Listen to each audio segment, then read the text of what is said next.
This week has been one disappointment after the next. As we adapt to public health requirements to slow the spread of the COVID-19 virus.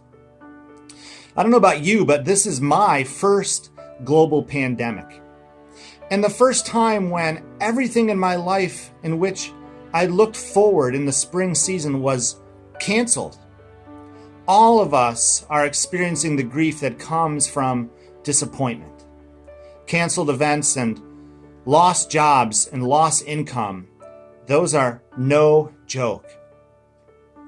Experiencing the grief that comes from the disappointment, separation from loved ones, and any number of other complications caused by the threat of this disease in our homes and our communities.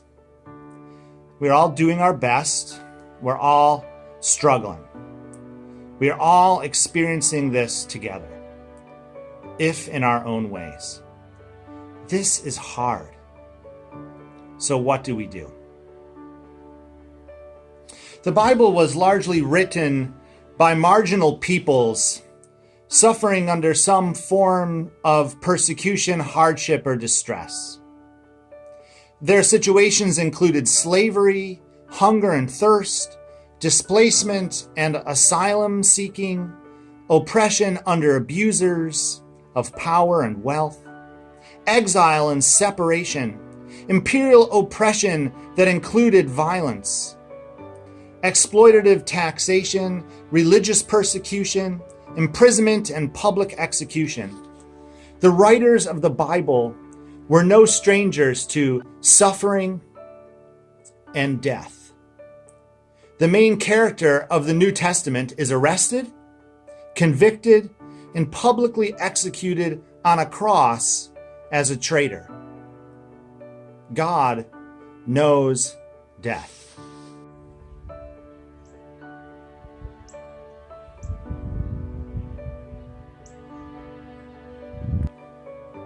The Psalms, in particular, are poignant examples of personal prayer and verbal response to circumstances of loss and longing and need. They include thanksgiving and praise in spite of the struggles that the psalmists experienced. The psalmists were faithful in their bold, truthful anger and lament and grief, hope and joy. The Psalms are full of the extent of human emotions. Psalm 130 says, "Out of the depths I cry to you, O Lord. O Lord, hear my voice. Let your ears be attentive to the voice of my supplication. If you were to keep watch over sins, O Lord, who could stand? Yet with you is forgiveness, in order that you may be feared. I wait for you, O Lord. My soul waits. In your word is my hope. My soul waits for the Lord more than those who keep watch for the morning, more than those who keep watch for the morning.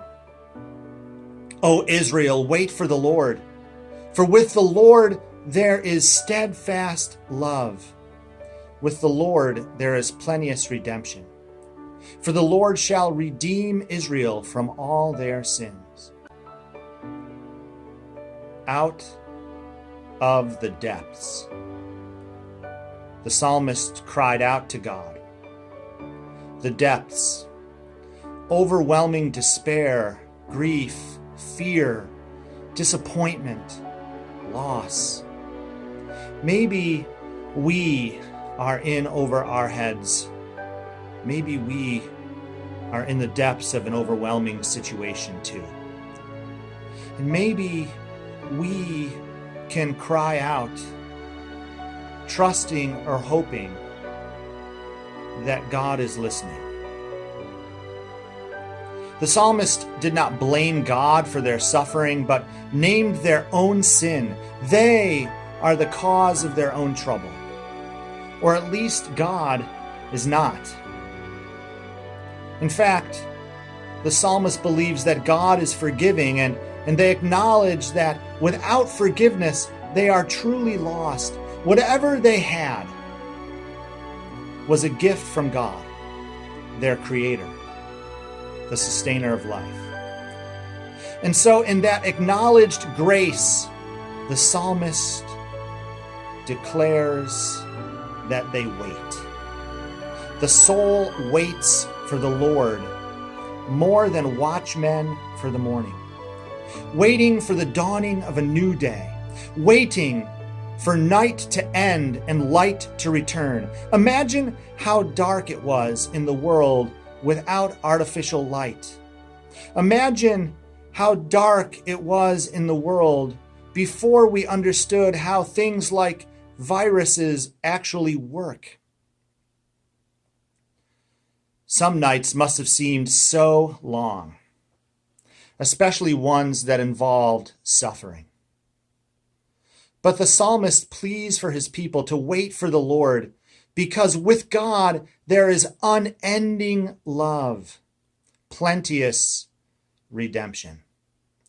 There's this anticipatory hope in God's liberating love that frees people. How did these people wait? With expectation, trusting in the promises God made to their ancestors, trusting the ancient stories of liberation and relief. They waited with impatience and with faith in one who had the power to make all things and make all things new.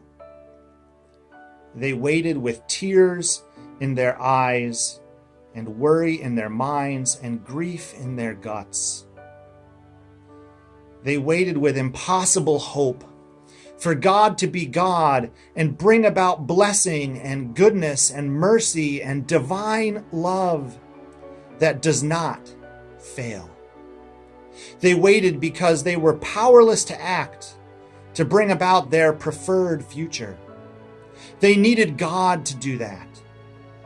And so we wait in grace, in impossible hope, in our disappointments and in our grief. We wait. O Lord, hear our voices. Pay attention to the sound of our voices crying out to you. Love us with a never-failing love. Love us, all of us, each of us, every one of us. Love us back to life and light and joy and community again. Out of the depths, into the morning. Your word is our hope. Your word is love. We wait for you, O Lord, to love us again. Now, here.